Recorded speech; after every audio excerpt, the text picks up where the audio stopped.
Hola, hola, ¿qué tal? Comienza las noticias internacionales aquí en CNN Chile en su programa Conexión Global. Ya estamos ya a más de un tercio de este mes de febrero, día miércoles 10 ya de este segundo mes del año. Cuando son las 8:32 comenzamos ya este programa con la revisión de los diarios internacionales, comenzando ya en Estados Unidos con el New York Times, porque ahí tenemos la imagen de lo que ocurrió ayer en el Senado de ese país, donde ha comenzado el juicio contra el expresidente Donald Trump. Tenemos ahí a los senadores que están participando de este impeachment en contra del ex mandatario acusado de incitar a la insurrección de sus simpatizantes en este asalto al Capitolio. Ayer se definió que sí era constitucional este proceso y más adelante tendré todos los detalles de lo que fue esta primera jornada y cómo sigue en los próximos días este caso. Aquí al ladito de nosotros está Perú y tenemos el diario El Comercio, porque finalmente este país comenzó ya con el proceso de vacunación que tanto se esperaba, siendo Perú uno de los países más complicados con esta emergencia sanitaria. Ayer fue el turno del presidente Francisco Sagasti, uno de los primeros en inocularse, y también miles de trabajadores de la salud que ya comienzan a ver la luz al final de este túnel que tanto nos ha afectado en el mundo. Ahí titulan: más de 3.400 peruanos ya han puesto el hombro con este proceso de vacunación en la nación sudamericana. Cambiamos de continente, nos vamos hasta Europa porque el diario The Guardian del Reino Unido trae una información bastante relevante en torno a las personas que quieran viajar justamente a la nación británica.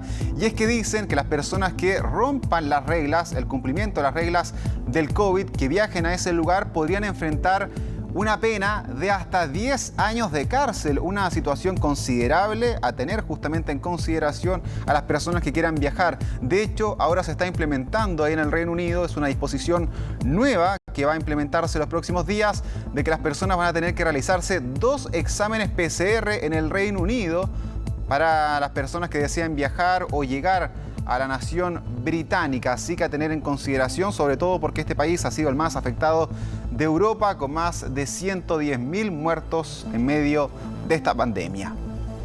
Y volvemos nuevamente a la región, particularmente a Ecuador, que todavía no sabe quién va a ser el segundo hombre que va a estar en el balotaje, en la segunda vuelta de las elecciones presidenciales. Ahí tenemos el diario El Mercurio de Ecuador, que dice: tensión por saber quién llega segundo. Y es que todavía no se ha terminado de escrutar los resultados de las elecciones presidenciales de este día domingo. Ya se sabe que Andrés Arauz sí o sí es el primer lugar de los candidatos por sobre un 32% de los sufragios, pero quien está en segundo lugar todavía no está bastante claro, porque está muy reñida la contienda entre Yacu Pérez, un líder indigenista, y Guillermo Lasso, que es un líder de la centro derecha. Muy ajustado está los votos entre ellos, y finalmente, ya cuando se resuelva lo del Consejo Nacional Electoral, se va a saber quién va a ser el segundo en ir al balotaje en Ecuador.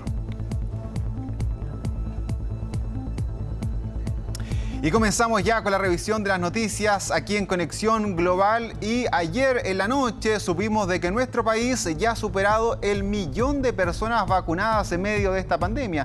Bueno, ¿por qué esto es tema internacional? Se preguntará usted. Y claro, en estos momentos Chile, con estas cifras, está siendo uno de los países dentro del top 10 con mayor cantidad proporcional de vacunas entregadas a su población. No somos dentro de los países que más vacunas ha dado, porque ahí están las potencias y países con poblaciones bastante grandes, pero en términos de proporción con la población estamos dentro del top 10, incluso superando a muchos países europeos o países desarrollados alrededor del planeta, incluyendo algunos asiáticos y también de Oceanía. Es decir, es muy importante la gestión que se está haciendo en cuanto a las dosis entregadas, donde además Chile ya tiene varios contratos. Se está administrando la vacuna de Pfizer y también la de Sinovac, pero tenemos también otros contratos con Johnson & Johnson, el caso de Oxford AstraZeneca. Incluso la próxima semana se habla de que también se podría verificar la vacuna rusa Sputnik. Es decir, hay diferentes alternativas, y a todo esto hay que sumarle el sistema COVAX, que es el sistema internacional, donde también van a llegar dosis a nuestro país durante este mismo año. Quien está liderando la carrera por las vacunas en cuanto a la cantidad cantidad es Estados Unidos, que ha administrado cerca de 44 millones de dosis. Claro, ellos tienen una población mucho mayor a la nuestra y por eso es una gran cantidad. En segundo lugar, China, otro país con una población gigante, con 31 millones de dosis administradas, y el Reino Unido con 13 millones de dosis suministradas. Sin embargo, si nos vamos al tema proporcional en cuanto a la población, quien lidera la carrera es Israel, que lo ha hecho fantástico, ha tenido un programa totalmente exitoso. De hecho, es el único país del mundo donde más de la mitad de su población ya ha sido inoculada. Cerca del 66% de la población de Israel ya ha recibido alguna de las dosis contra el coronavirus. En segundo lugar están los Emiratos Árabes Unidos, país ahí de las naciones árabes, justamente, con un 41% de su población vacunada, y el Reino Unido nuevamente vuelve a posicionarse dentro de los primeros lugares también en esta lista, con un 19% de la población ya recibiendo alguna de las dosis. En el caso de Chile es el 5%, que es una cifra no menor. De hecho, estamos en el primer lugar aquí en América Latina y por lo tanto es considerable de destacar a nivel internacional.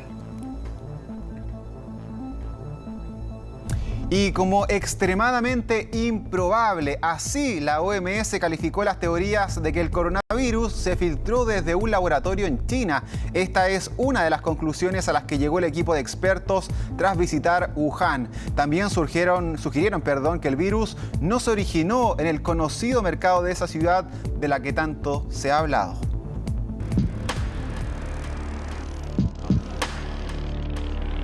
Fue la venta de animales exóticos y sus malas condiciones lo que alimentó la hipótesis de que en el mercado de Wuhan se originó el coronavirus, y es que la mayoría de los primeros casos de lo que se llamó neumonía desconocida fueron vinculados a este lugar. Sin embargo, ahora el misterio comienza a resolverse. El equipo de la OMS, que lleva varias semanas en China, dio su primer veredicto. Los científicos aseguraron que ese mercado ya no sería el lugar inicial de la pandemia y que incluso el virus pudo haber circulado un poco antes. El camino posible desde cualquier especie animal original hasta el mercado de Wuhan podría ser muy largo y complicado. El mercado de Wuhan puede haber sido un punto importante de transmisión del virus, pero al mismo tiempo parece que otras partes de la ciudad también podrían haber existido dentro de la línea de transmisión.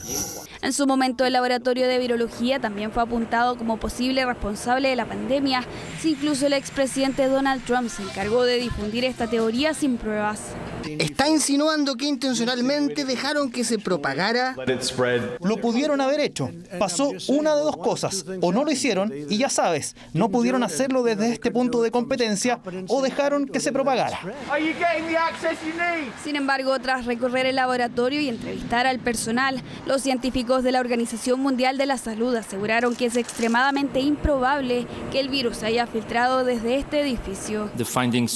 Los hallazgos sugieren que la hipótesis del incidente del laboratorio es extremadamente improbable para explicar la introducción del virus en la población humana.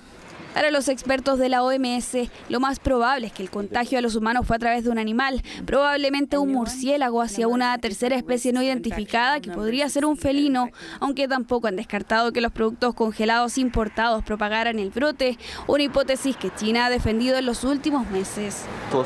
Cuando todos lo llamaban virus de Wuhan, fue humillante. Si se pudiera rastrear claramente hasta la fuente, podría limpiar el nombre de China o el de Wuhan. Creo que es necesario. Son las primeras conclusiones de una investigación que ya advierten podría tardar años para dilucidar cómo se originó el coronavirus, pero que ya derriba los mitos de una creación artificial del virus y que podría ayudar a entender si China cometió errores o retrasos en entregar la información. Importante, de hecho, recién hace poquitos minutos nomás se ha dicho de que los investigadores de la OMS han dejado ya hoy China con esta investigación que sin duda va a seguir durante los próximos meses y quizás años. Vamos a cambiar de país, nos vamos hasta Estados Unidos porque finalmente comenzó ya el segundo juicio en contra del expresidente Donald Trump ahí en el Senado, donde se juramentaron los parlamentarios, los 100 miembros del Senado y también algunos representantes que están actuando dentro de este proceso de juicio político en contra del expresidente, que es acusado de haber incitado a la insurrección por parte de sus adherentes que arremetieron contra el Capitolio. Estas imágenes que dieron la vuelta al mundo el día 6 de enero y que lamentablemente dejaron un saldo de 5 fallecidos. El primer día, es decir, ayer, se abocaron los parlamentarios en definir si este impeachment era constitucional o no, porque lo que decía la defensa de Trump y también algunos líderes republicanos es que ya no se puede hacer un proceso de destitución cuando Trump ya no es presidente de Estados Unidos. Sin embargo, por 56 votos a favor y 44 en contra, finalmente se aprobó de que sí era constitucional, porque lo que se busca es determinar la responsabilidad de Trump en este acto, de que él quizás sí va a sufrir alguna condena, si bien ya no va a poder ser destituido de su cargo, sí por ejemplo se le podía inhabilitar en una futura elección política, por ejemplo para el año 2024, donde muchos lo postulan nuevamente como candidato del Partido Republicano, y también perder algunos beneficios, el caso de la seguridad especial que reciben los expresidentes o los montos o los beneficios económicos que también reciben como exmandatario de la nación norteamericana. Y finalmente hoy ya van a comenzar los argumentos, las acusaciones en contra del expresidente, se van a entregar las pruebas y a finales de esta semana, el día viernes, el día domingo y también quizás el día lunes, va a ser el turno de la defensa de Trump de presentar sus argumentos. Eso sí, hay que decir que el presidente o el expresidente no se va a presentar. Él dijo que no va a testificar ante el Senado, así que seguramente serán sus abogados los que van a tener el rol ahí de dar estas declaraciones para defender entonces de una condena. Ahora sí, es poco probable que se llegue finalmente a condenar a Donald Trump, porque para eso se necesitan 2/3 de los votos de la Cámara Alta y por ahora solamente tienen ya 50 fijos, que son los del Partido Demócrata, es decir, se necesitarían 17 votos más. Por ahora, por lo que mostraron por este debate de la constitucionalidad, al menos 6 republicanos sí votarían en contra del expresidente, pero por lo menos necesitan otros 11 votos que buscar durante esta semana. Tenemos declaraciones de cómo se inició el juicio, de cuál fue la petición del Partido Demócrata en este impeachment. Es nuestro deber constitucional solemne llevar a cabo un juicio político justo y honesto de los cargos contra el expresidente Trump, los cargos más graves jamás presentados contra un presidente de Estados Unidos en la historia del país. Esta resolución prevé un juicio justo y exhorto que el Senado lo adopte. Cerca del mediodía de Chile se va a retomar entonces esta audiencia en el Senado de Estados Unidos, así que vamos a estar muy atentos y le estaremos informando de cómo sigue este juicio político, que además es histórico porque nunca antes en la historia de Estados Unidos un presidente o un líder de esa nación había vivido 2 procesos de impeachment. 8:45 de la mañana, vamos a hacer una pequeña pausa aquí en Conexión Global. No se vaya, ya seguimos con más noticias. Seguimos con noticias históricas porque Emiratos Árabes Unidos entró este martes a la historia de la carrera espacial. Su sonda Hope logró ingresar en la órbita del planeta Marte, siendo el 5º país del mundo en lograrlo. Ahí tenemos la felicidad de la agencia espacial de esta nación árabe, que estuvo siguiendo minuto a minuto el recorrido de su nave, que alcanzó una hazaña solamente lograda antes por Estados Unidos, Rusia, China e India, es decir, solamente potencias en torno al espacio. Esta misión emiratí pretende obtener informaciones relevantes para los estudios sobre Marte, entre ellas realizar, por ejemplo, una cobertura global del planeta rojo, también analizar la diferencia entre el día y la noche, comprender sus variaciones estacionales. Así se podrían responder algunas preguntas. El caso de si la pérdida de oxígeno e hidrógeno en la atmósfera marciana fue clave o no en la transformación de Marte hace unos 4.000 millones de años. Se espera que la sonda Hope, o Esperanza, como se dice en español, permanezca unos 4 años en la órbita de Marte, y a ella se van a unir este mismo día miércoles una nueva expedición, el caso de China, que va a estar nuevamente yendo hacia el planeta rojo con una nueva nave, mientras que Estados Unidos la próxima semana va a llegar también una de las naves que lanzó hace algunos meses a la misma órbita del planeta rojo. Es decir, es un tema cada vez más llamativo por parte de las agencias espaciales internacionales, que ven en este planeta también una fórmula para entender un poquito más del universo y de todos nosotros. Cambiamos radicalmente de tema y viajamos hasta el Reino Unido porque hoy en la mañana el príncipe Carlos, que los vemos ahí, el eterno heredero al trono de la corona británica, hoy recibió su dosis contra el coronavirus en conjunto de su pareja, Camilla Parker, ambos por sobre los 70 años de edad, eran parte del grupo 4 de vacunados en el Reino Unido. Ellos tienen 9 fases, ahora van en la cuarta, también según el rango etario o el riesgo para determinados grupos de personas. En estos momentos ya han inoculado a más de 13 millones de ciudadanos ahí en el Reino Unido, como comentábamos al comienzo de este programa. Sin embargo, el caso del príncipe Carlos también es bastante particular porque él, recordemos, había contagiado de coronavirus el año pasado, al igual que su hijo, el príncipe William. Mientras que esta pareja que estamos viendo ahí, la reina Isabel II, en conjunto con su esposo, el príncipe Felipe de Edimburgo, también ya recibieron la inmunización, pero hace algunas semanas atrás, a comienzo de enero, ellos ya recibieron entonces la dosis contra el coronavirus. No se sabe cuál de las vacunas se le fue aplicada al príncipe Carlos. Recordemos que el Reino Unido está trabajando en estos momentos con 2. Una es la de Pfizer-BioNTech y la otra es la de Oxford-AstraZeneca, que es parte de las farmacéuticas y universidades de su país. Una realidad que también llega en un momento bastante duro para el Reino Unido, que recordemos es la nación de Europa más golpeada con esta pandemia. Cerca de 4 millones de británicos se han contagiado de coronavirus y más de 114.000 personas han muerto en medio de esta crisis.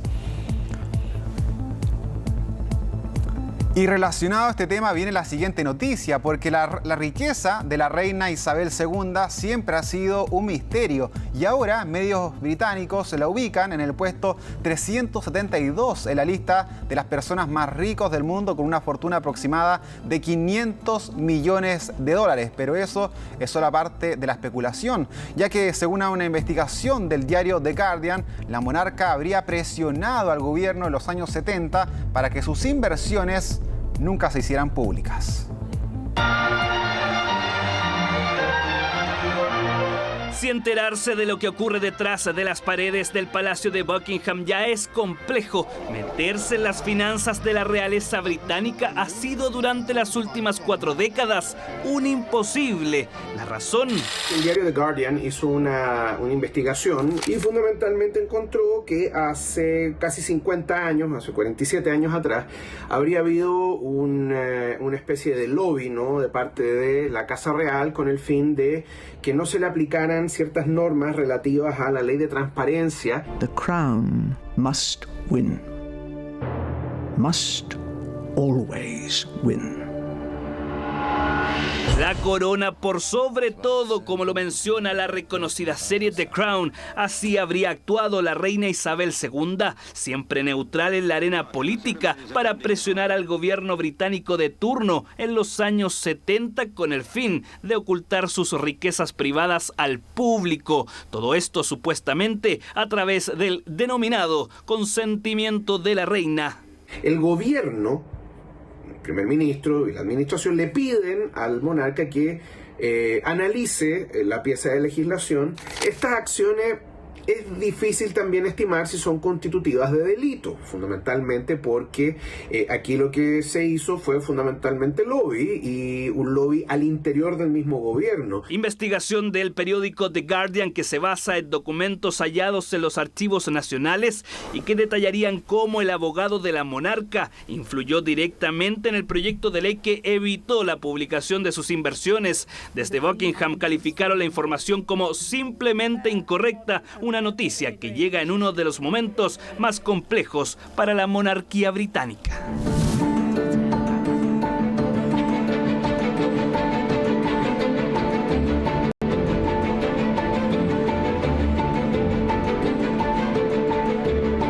Entre dificultades económicas, las acusaciones de abuso sexual contra el príncipe Andrés, se suma una decisión que sorprendería al mundo. Nuestra esperanza era continuar al servicio de la reina, la Commonwealth y la milicia, pero sin recibir fondos públicos.